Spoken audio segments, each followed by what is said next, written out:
Je m'appelle Thierry Curial, je dirige un département au sein du technocentre du groupe Orange. Je reprends mon souffle, qui s'intitule Open Collaborative Learning. Les mots sont pesés. Learning parce que je suis convaincu qu'au XXIe siècle, il s'agira plus d'apprendre que d'enseigner ou de former. Collaboratif parce qu'à l'âge du réseau, bien évidemment, l'apprentissage deviendra de plus en plus collaboratif, donc de l'apprentissage en réseau, à l'âge du réseau, qui démarre dans les années 70 d'ailleurs. Et enfin, open, parce que tous ces dispositifs d'apprentissage nouveaux, on en parlera tout à l'heure au sujet des MOOC, sont bien entendu ouverts, c'est-à-dire qu'on peut y participer quelle que soit sa situation géographique dans le monde et quel que soit son niveau préalable de compétences. Et je dis bien compétences et non pas connaissances. On m'a demandé de pitcher sur les nouveaux outils de formation à l'âge du réseau. Et quand j'ai entendu cette phrase, je me suis dit, mais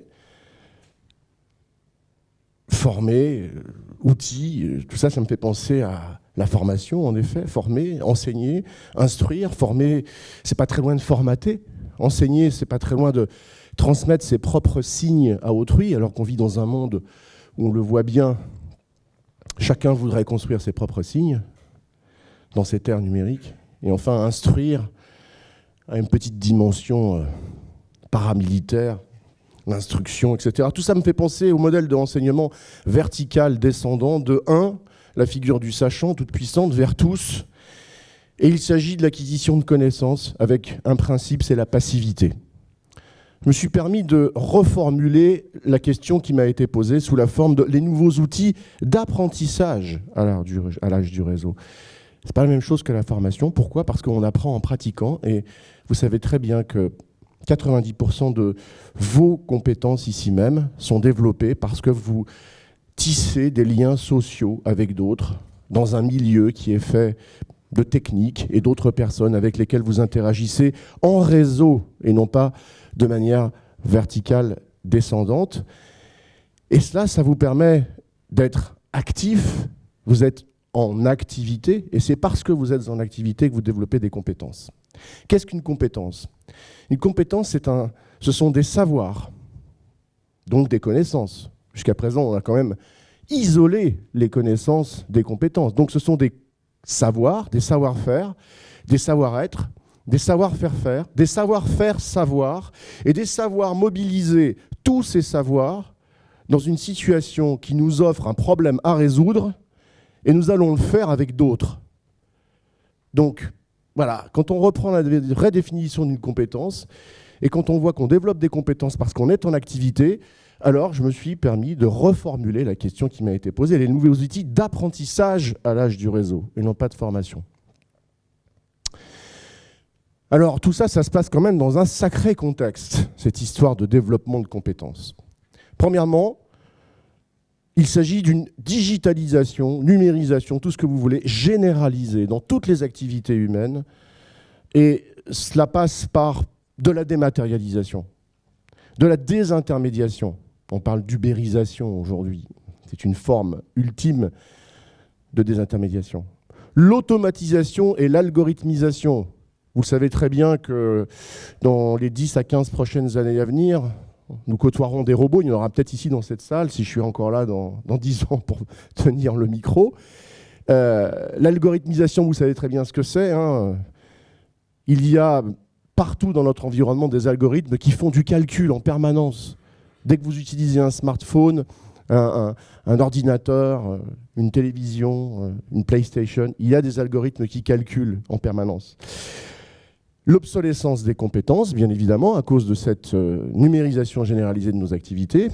Et enfin, puisque nous sommes rentrés dans une ère dite d'un capitalisme 24-24-7-7, notamment avec les GAFA, Google, Amazon, Facebook, Apple, je rajouterais Alibaba. C'est un petit nouveau qui vient de la Chine. GAFA, donc, eh bien, notre temps devient une ressource très rare. Nous sommes sollicités 24-24-7-7 dans un flux permanent d'informations. Et d'ailleurs, se développe un certain nombre de syndromes qu'on appelle le FOMO, Fear of Missing Out, la peur de rater l'information qui permet de se valoriser dans les réseaux sociaux pour le personal branding ou la e-reputation. Tout ça, ça génère une métamorphose, plus qu'une mutation, accélérée des compétences. Alors on fait quoi? On s'assoit et on attend? Non. On fait des MOOC, c'est nouveau. Mais il n'y a pas que des MOOC. Il y a des X-MOOC, des C-MOOC, des SMOOC, des Talk, des DOOC, des BOOC, des COOC, des SPOC. Oh là. Pour s'y retrouver, ça pose vraiment un problème. Alors les voilà, les nouveaux produits de formation. Tiens, je réponds quand même à la question. Voilà les nouveaux produits de formation. Bon, je défie quiconque de savoir ce que veut dire TORC, mais enfin, je vais vous aider. Je vois pas là, mais attends, je vais me retourner. Teeny Open with Restriction Courses Focused on Quality and Effectiveness. Voilà, ça c'est un nouveau produit de formation. Très bien.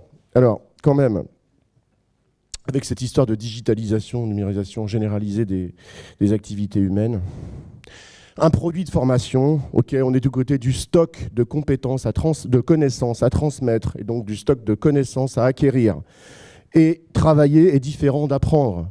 Mais avec la fluidification des activités humaines, en réalité aujourd'hui, il est bien plus question d'un processus d'apprentissage en totale mutation à l'ère du numérique, où travailler égale apprendre, puisque, je vous le disais à l'instant, 90% de nos compétences se développent parce que nous sommes en activité. Est-ce qu'on s'achemine? Alors, c'est pour ça que je me suis permis une reformulation de ma propre reformulation, au lieu de les nouveaux processus d'apprentissage à l'âge du réseau, plutôt que les nouveaux outils d'apprentissage à l'âge du réseau. Donc, une double reformulation de la question qui m'a été posée. Est-ce qu'on s'achemine vers un apprentissage collaboratif à l'âge du réseau, c'est-à-dire apprendre en réseau à l'âge du réseau? D'abord, il faudrait savoir qu'est-ce que c'est que l'apprentissage collaboratif. J'en ai une définition tout à fait personnelle. 0 prof, 0 formateur, mais surtout pas 0 pédagogue. Alors on va me dire, oui, mais vous êtes en train d'ubériser les mondes de l'éducation et de la formation. 0 prof, 0 formateur. Non, il s'agit d'une opportunité pour transformer radicalement son identité professionnelle, ses pratiques et ses représentations. À l'ère du numérique, où on doit descendre de son estrade et postuler que la connaissance est partout. C'est une grande leçon du numérique. Le numérique révèle que les compétences sont distribuées. Ici, il y a plein de compétences. Et si j'arrêtais de faire monsieur l'expert sur le plateau et que je descendais ici pour vous renvoyer la question qui m'a été posée, je suis certain que vous saurez y répondre aussi bien que moi, sinon mieux, parce que vous êtes beaucoup plus nombreux. Donc 0 prof, 0 formateur, mais surtout pas 0 pédagogue pour concevoir des scénarios d'apprentissage collaboratif, pour animer, modérer, faciliter des communautés d'apprenants et enfin pour capitaliser avec eux à la fin. Donc on s'achemine vers des réseaux sociaux d'apprentissage collaboratif. Alors tout le monde sait ce que c'est qu'un réseau social pour en faire l'usage. Un réseau social d'apprentissage collaboratif, il a donc une finalité qui est d'apprendre et une couleur qui est d'apprendre ensemble. Et ça suppose de centrer les scénarios sur les compétences, sur l'apprenant, sur les activités, disais-je tout à l'heure, et sur les interactions entre pairs. Pourquoi réseau social d'apprentissage? Il y a une donnée très forte du marché. Il y a 6 mois à peu près, ou un peu moins, je ne sais plus, LinkedIn rachète lynda.com, un méga catalogue de e-learning, donc de la formation verticale descendante, ce n'est pas très intéressant. Mais enfin, l'information est intéressante. 1,15 milliard de dollars. Donc, ce ne sont pas les learning management systems que vous connaissez dans vos entreprises qui intègrent des fonctions sociales, ce sont des réseaux sociaux qui commencent à s'intéresser à la question de l'apprentissage. C'est normal, LinkedIn a une communauté captive et dont la croissance est décroissante. Est-ce que l'apprentissage va être une manière de segmenter cette communauté pour la développer davantage ? Alors un peu de philo avant de se quitter. Et si vous voulez qu'on réponde un peu à la question ensemble une autre fois, bien entendu, je suis à votre disposition. Doit-on répondre à des besoins de formation ou doit-on créer le désir d'apprendre? C'est une vraie question.